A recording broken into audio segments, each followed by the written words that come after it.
My new lawnmower won't start. Ah, yeah. Well, let's get it fixed then.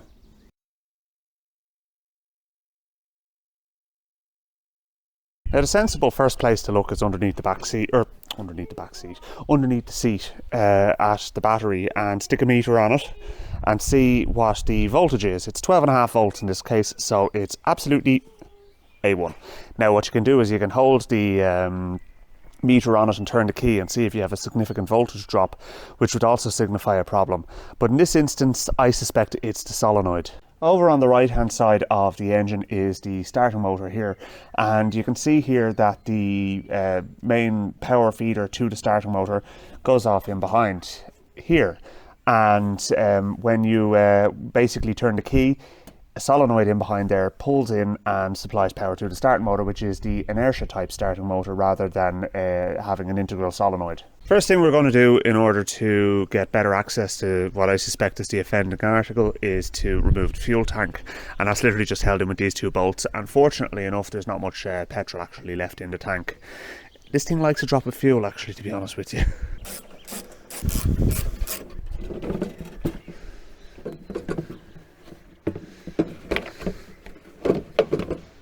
Okay, so straight away we have much better access here now. So this is the solenoid down here, and you can see there are two heavy wires going onto it and two lighter wires going onto it, okay? Now the fact that the starter is clicking, I'll take that off because you know yourself it's going to work this time now, watch. No, it's not. The fact that it's clicking means it's getting the low current power supply to it, but what's happening is the contact isn't being made inside. Now the way we can actually check that is we'll get ourselves a pliers and bridge those two contacts, and the engine should spin over. Now it goes without saying that you should keep your hands and feet away from any moving parts at all. Double check to make sure it's out of gear, because even with any fail safes in place, it will still turn over because of the fact that you're kind of bypassing all of them by doing this. So what we're going to do is the key is off now, okay, so but that shouldn't make a difference, and we're going to literally just bridge out those contacts and hopefully the engine spins over. Yes, so that's our problem, it's the solenoid. Now, just out of interest, will it actually start? It should do. So we'll get our pliers.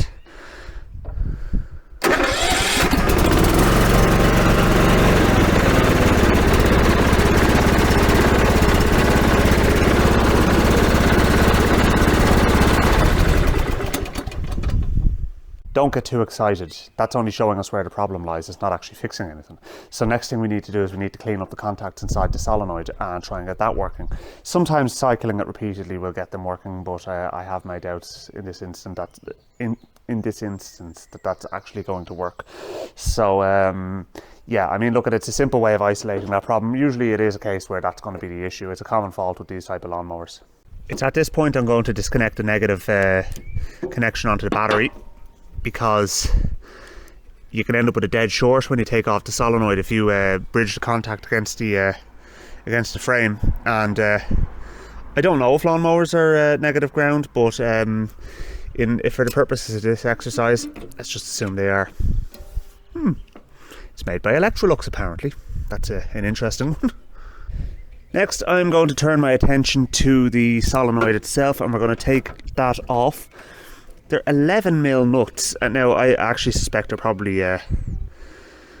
7/16. I'd imagine this is probably Imperial, but anyway, look, an 11mm socket will do. So we're going to take our heavy connections off, and then we'll take the light connections off. So straight away the contacts are looking a little bit on the corroded side of things, so we're going to take out the solenoid anyway, just for simplicity's sake, and we're going to then clean up the contacts, and we'll just we'll test it and see how we get on. It's interesting. I wonder, are all Husqvarna machines made by Electrolux, or is it literally just the domestic range of them? Okay, so straight away I'm noticing that this is actually a sealed unit insofar as it's not held together with screws, it's held together with rivets. Now that's not necessarily going to stop me if I actually have to get inside, it just means I have to drill them instead and then replace them with screws. Not the end of the world, just a minor inconvenience. But what I will do first of all is I'll just try cleaning up all the contacts on both the solenoid and the main the heavy power wires to and from the starting motor. And what I'll do is I'll actually take off the wire on the bottom of the starting motor as well, just to give it the best chance possible. So yeah, let's do that.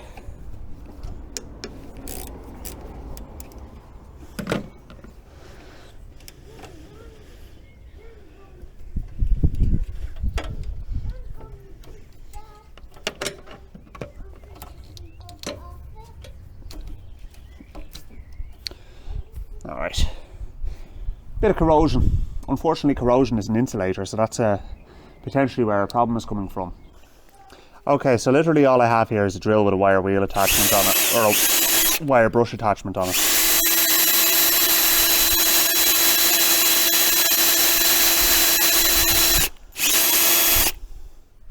Okay, this wire brush might be a bit better for the job. That's a lot better.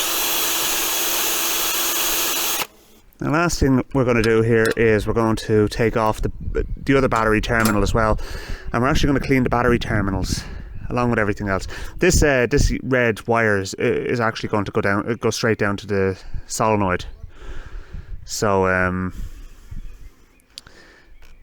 least it probably does anyway. But that's a very corroded looking connection altogether. So let's get that cleaned up. These are the type of jobs that are often overlooked by owners of vehicles who actually even look after them well.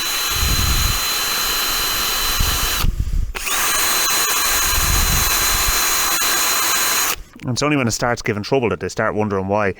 Whereas what you can actually do is just give them a little bit of a coat of grease or Vaseline after you've done the job. Stops them from corroding.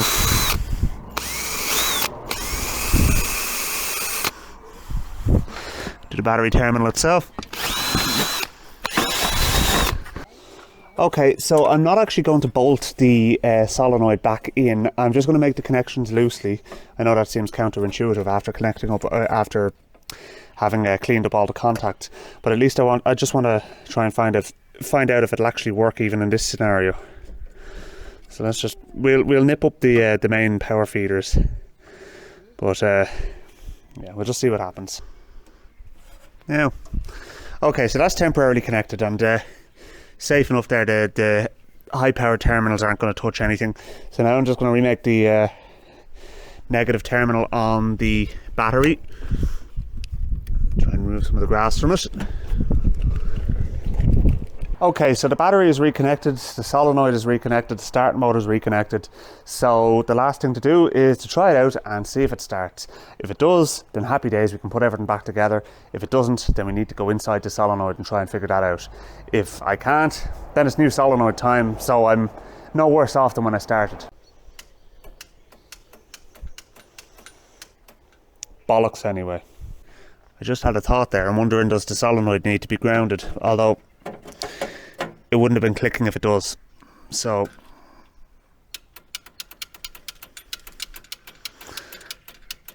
I think, ladies and gentlemen, we have a dead solenoid, but not one to be defeated by these type of things. Let's open it up and see if we can fix it. You'll have to excuse the state of the workshop. I haven't had the opportunity to build it to scale or to paint it. Anyway, speaking of which, my bench vise isn't actually screwed down yet. I'll get to these things, I'll get to them, don't worry. But in the meantime, anyway, you can see that the solenoid is now caught in the vise. So we shall drill out the 4 rivets. As I explained already, we're no worse off. If I open this up and it all goes boing and I can't fix it, then we're no worse off. I have to get a new solenoid anyway. Oh, I was drilling concrete last time with it.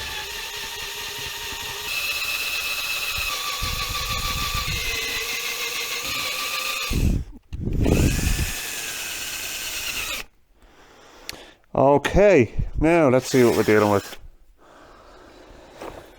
Why is this not working? Come on in closer. So when you remove the cover, this is what you have inside. Now we're going to be very, very careful to remove this tape, okay? And underneath it you'll see the wires for the coil. Now all this is literally an electromagnet, okay?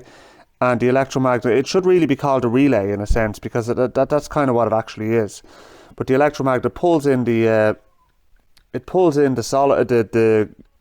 that in basically and makes switch contacts on the other side. So what we're going to do is we're going to try and remove all of this now. So that comes off, okay. And hopefully our spade terminals will push out as well, because if they do, then we'll be able to take the entire coil out. Actually, you know what? I need to remove these two nuts here as well. That's what it is. So let's get them off. Okay, so those nuts are removed. So now I'm literally just going to push those spade terminals through, and they're pushing through fine. Okay, so happy days, and let's just give that a tap.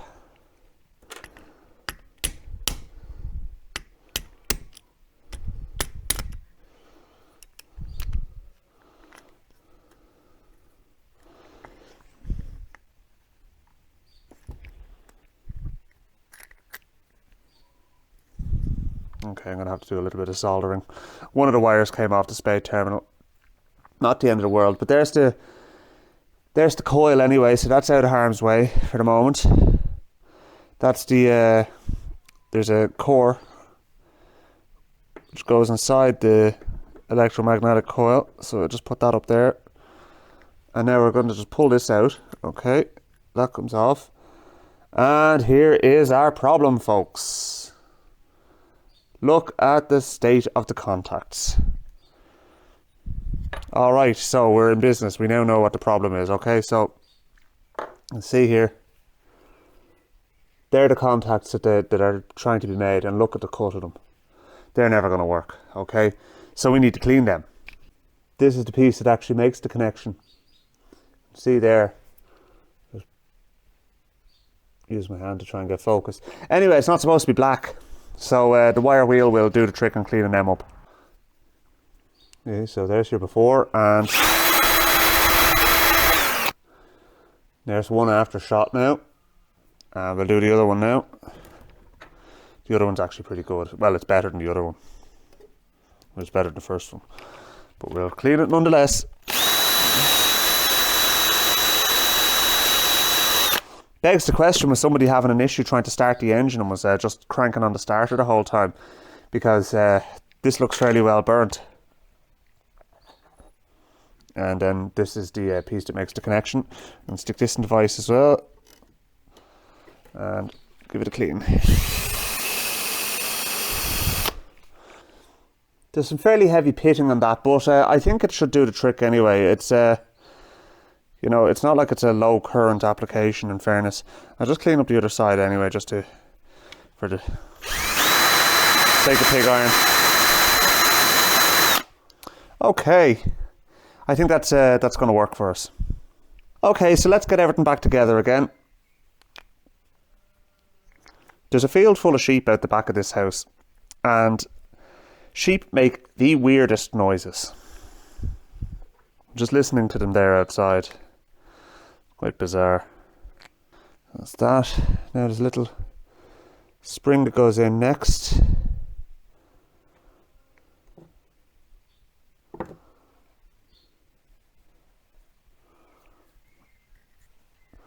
That's the spring in. And then our connection plate. So you can literally see as the solenoid pulls in, it pushes down on the or it makes that connection. Then there's this little kind of cup type thing which goes down here.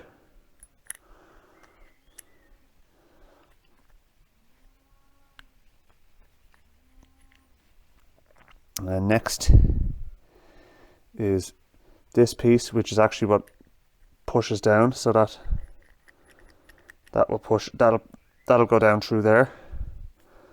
And our electromagnet will go in next, and I'm going to need to remake that that connection there.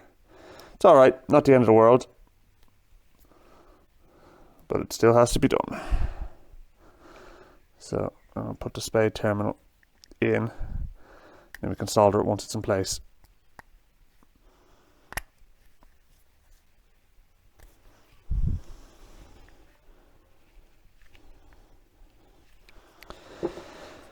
Alright, and then finally you can see that wire there that came off, and very lightly soldered in fairness. But that's pretty much the entirety of it. I mean, there's the little plate here with the fibre washer on it, which just goes down over that then afterwards as well. But you can kind of leave that off for the moment.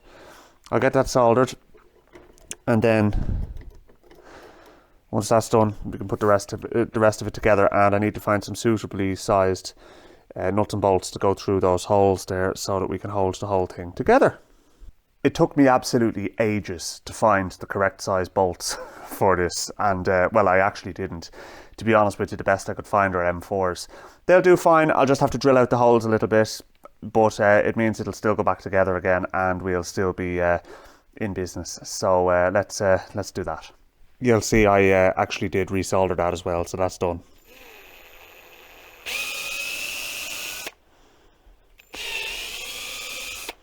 Okay, so now let's just get the solenoid back in the vise.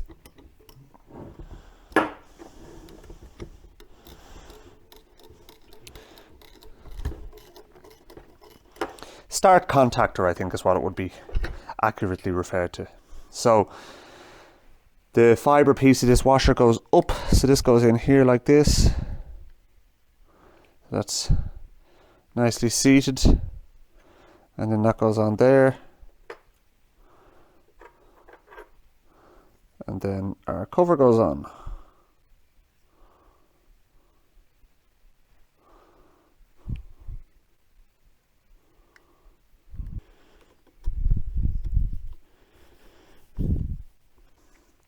You know what, there's a little bit of a design flaw in my mind in this, okay? Now, you can see the way they move a little bit, and to me, there's an ideal opportunity for moisture to get down in there. So what I'm actually going to do is I'm actually going to put a couple of O-rings on them and stop, which will hopefully stop any moisture getting down inside.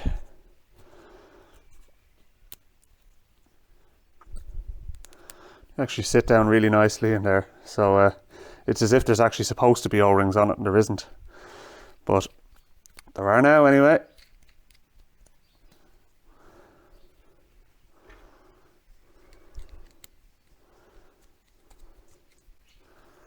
Just give them a little spray of WD just to aid lubrication. I know people tell me all the time WD-40 is not a lubricant. I know it's not a lubricant. It says water displacement, but it does have lubricating properties. So for the purposes of this exercise, it'll do absolutely fine. I was right, folks. 7/16.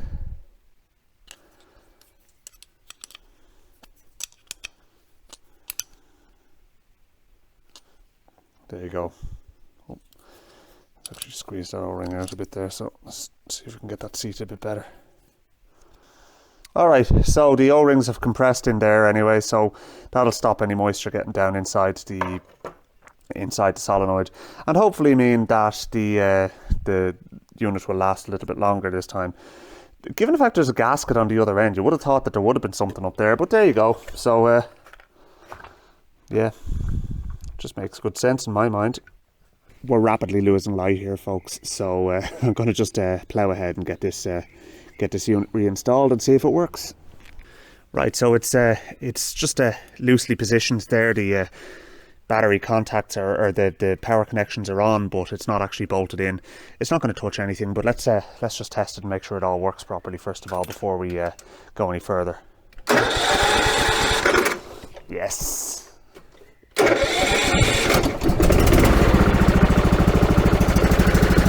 Happy days.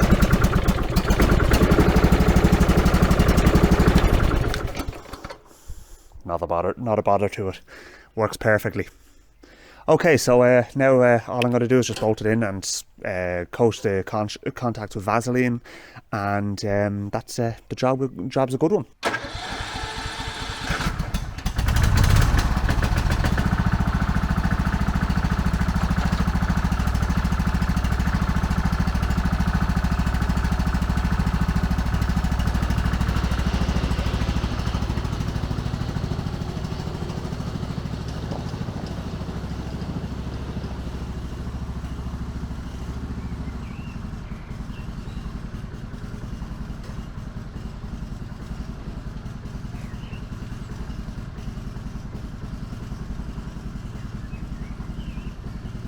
Thanks very much for watching, folks. I'll see you in a future video.